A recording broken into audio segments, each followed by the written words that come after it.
El Señor esté con y vosotros. con tu espíritu. Lectura del Santo Evangelio según San Lucas. Gloria a ti, Señor. En aquel tiempo Jesús fue a Nazaret, donde se había criado.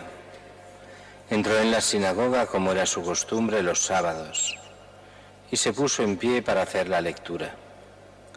Le entregaron el rollo del profeta Isaías y desenrollándolo encontró el pasaje donde estaba escrito: El Espíritu del Señor está sobre mí, porque Él me ha ungido.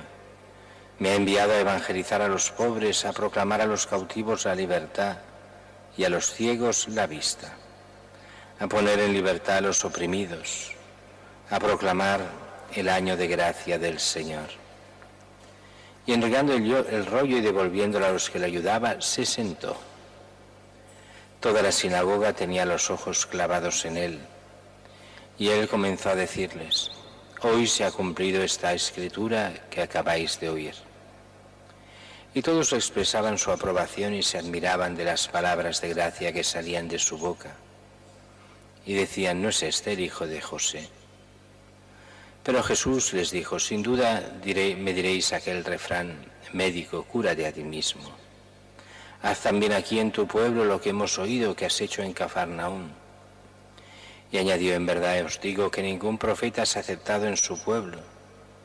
Puedo aseguraros que en Israel había muchas viudas en los días de Elías, cuando estuvo cerrado el cielo 3 años y 6 meses. Y hubo una gran hambre en todo el país. Sin embargo, a ninguna de ellas fue enviado Elías, sino a una viuda de Sarepta, en el territorio de Sidón. Y muchos leprosos había en Israel en tiempos del profeta Eliseo. Sin embargo, ninguno de ellos fue curado, sino Naamán, el sirio. Al oír esto, todos los en la sinagoga se pusieron furiosos, y levantándose lo echaron fuera del pueblo y lo llevaron hasta un precipicio del monte sobre el que estaba edificado su pueblo, con intención de despeñarlo. Pero Jesús se abrió paso entre ellos y seguía su camino. Palabra del Señor. Gloria a ti, Señor Jesús.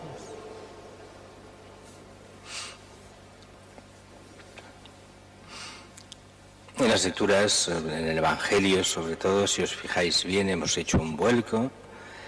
Hemos dejado el Evangelio de San Mateo, que es el que íbamos viendo todos estos días. Y hemos pasado, ya dejado este Evangelio, pasado al Evangelio de San Lucas.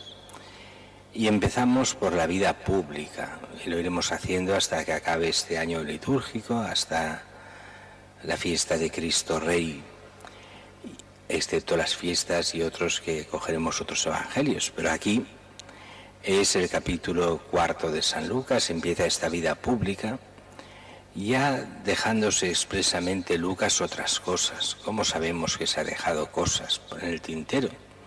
Pues nos lo dice el mismo texto de hoy. Cuando Jesús va diciendo aquello de que ¿por qué no les hacen aquellos milagros, aquellas cosas que hemos oído que has hecho en Cafarnaúm? Por eso se salta cosas de la vida pública y el Evangelio de Lucas empieza esta vida pública con lo que es esta visita a Nazaret. Aquí habrá muchas discusiones, los teólogos, los historiadores, si hubo una visita o hubo 3, si pasó solo esto es de esa sola visita o es meter juntas las 3 visitas que tal vez hizo Jesús. En realidad nos importa poco. Los hechos pasaron, si en una vez o en 2 o en 3, es lo de menos. Lo que importa aquí es qué es lo que dice Jesús y qué es lo que comporta a lo que dice Jesús.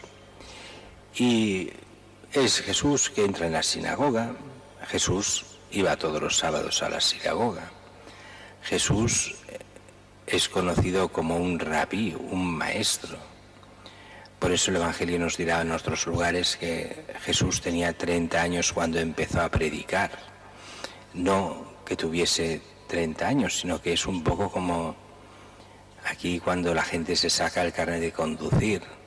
Le preguntan: ¿tienes 18 años? Y dices: sí. No quiere decir que tengas 18, puedes tener 18, 19, 20 o 50. 18 es lo mínimo para sacarse el carnet de conducir aquí en España. Pues lo mismo, lo mínimo para ser rabí en Israel, 30 años. Jesús tenía que haber cumplido los 30 años, si no, no podía ser rabí. Y hace lo que se hacía en las sinagogas. Recordemos que sinagogas es donde se rezaba sobre todo los sábados, no solo los sábados, pero sobre todo los sábados.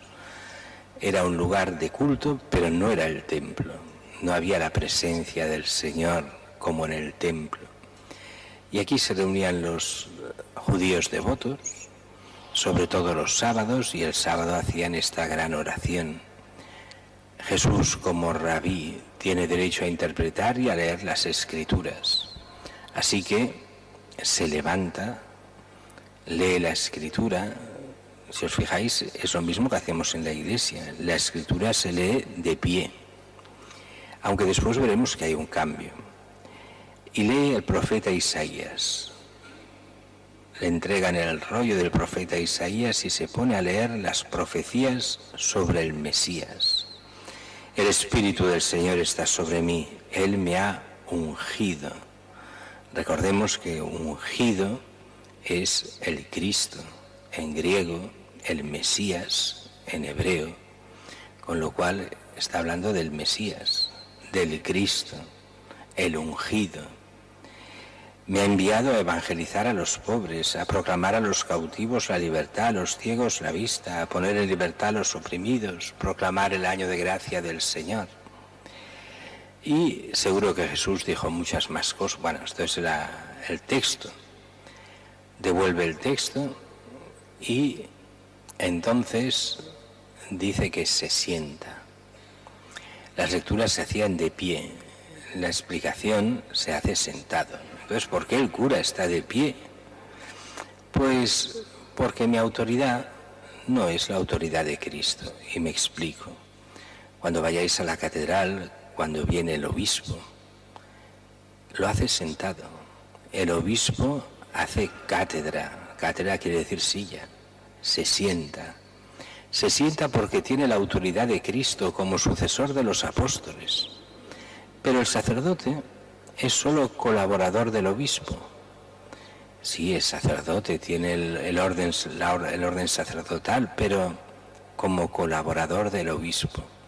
No tiene un magisterio propio. Hemos de enseñar lo que enseña la Iglesia y el obispo. Claro que el obispo también ha de enseñar lo que enseña la Iglesia, faltaría más.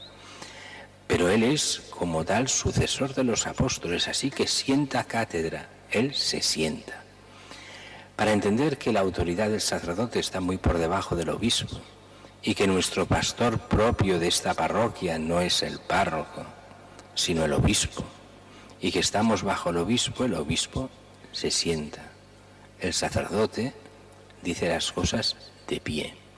Puede parecer una tontería, pero bueno, es la forma de entender la diferente autoridad. El obispo es la autoridad en nombre de los apóstoles y en nombre de toda la Iglesia. Y el sacerdote como colaborador de los apóstoles y sus sucesores para el bien de toda la Iglesia. Y sentado, ¿qué dice Jesús? Hoy se ha cumplido esta escritura que acabáis de oír. Fijaos, estamos al principio de lo que es esta vida pública de Jesús, y Jesús ya se nos pone como el Mesías. ¿Qué es lo que ha dicho? El Espíritu del Señor está sobre mí, Él me ha ungido. En Jesucristo está el Espíritu del Señor, es el Señor. Dios lo ha ungido, bautismo de Juan, donde se muestra con esta unción que Él es el Mesías, el Hijo de Dios. Este es mi Hijo, en quien me complazco, al que hemos de escuchar. Él es el Cristo, el Hijo de Dios. Es esa presentación, el Mesías, el que esperábamos. Es Él. Y la gente queda, seguro que Jesús dijo más cosas, pero aquí es este resumen en una frase. ¿Y qué dicen? La gente empieza a quedar admirada, pero empiezan también las críticas. ¿Pero quién se cree que es? que no es el hijo de José, que no lo conocemos bien, que no sabemos quién es este, quién se cree que es. Y entonces Jesús, que los conoce bien, empieza a decir, seguro que sin duda me diréis aquel refrán médico, cúrate a ti mismo, haz aquí también en tu pueblo lo que hemos oído que has hecho en Cafarnaúm. Y eso quiere decir que Jesús ya estaba en Cafarnaúm, ya había dejado la zona del Jordán, había ido a Cafarnaúm, ya si vivía allí era el momento en que ya tenía como apóstoles a Pedro, a Andrés, Santiago y Juan. Y el caso es que Jesús, cuando no hay fe, no actúa. Cuando hay fe, actúa. Y eso nos ha de hacer entender muchas cosas. Muchos cristianos quieren que primero Dios actúe y después ya pondré la fe en Él. Para que crea en ti has de hacer esto, esto y esto. No funciona así, Jesús. Las cosas de Dios funcionan al revés. Tú cree y Él ya te llevará por su camino. Tú hazle caso y ya verás cómo Él actúa.